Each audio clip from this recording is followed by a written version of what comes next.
One of my early teachers, Dr. Raymond Charles Barker, would repeatedly say, when there is a problem, there is not something to do, there is something to know. Our minds create our future.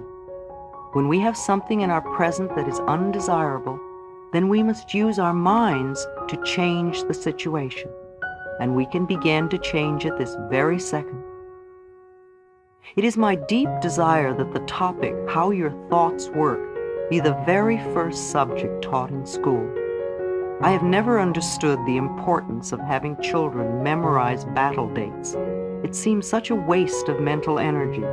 Instead, we could teach them important subjects such as how the mind works, how to handle finances, how to invest money for financial security, how to be a parent, how to create good relationships, and how to create and maintain self-esteem and self-worth.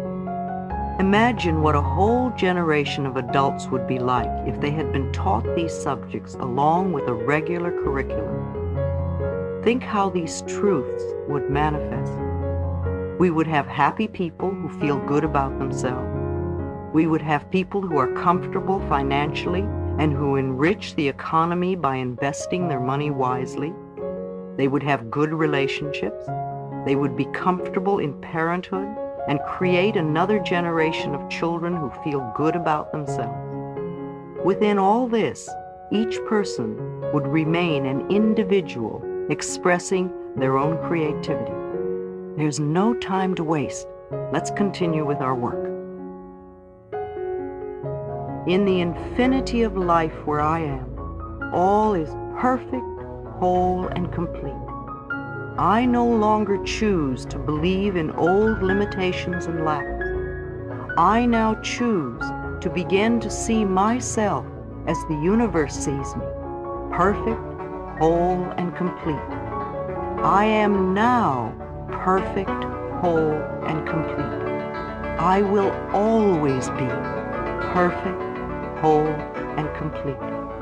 I now choose to live my life from this understanding. I am in the right place at the right time, doing the right thing. All is well in my world.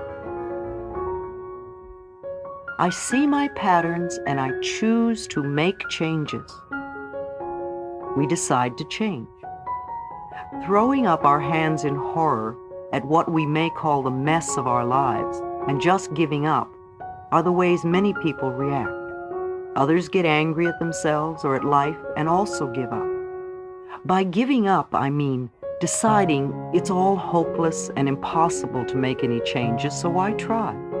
The rest of it goes, just stay the way you are. At least you know how to handle that pain. You don't like it, but it's familiar, and you hope it won't get any worse.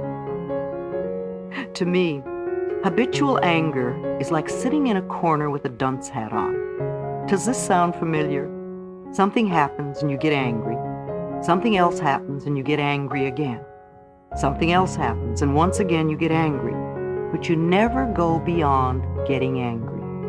What good does that do? It seems foolish to waste your time getting angry. It's also a refusal to see life in a new and different way. It would be helpful to ask yourself how you are creating so many situations to become angry at. What are you believing that causes all these frustrations?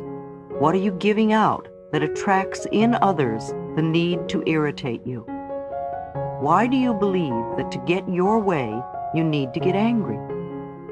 Whatever you give out comes back to you.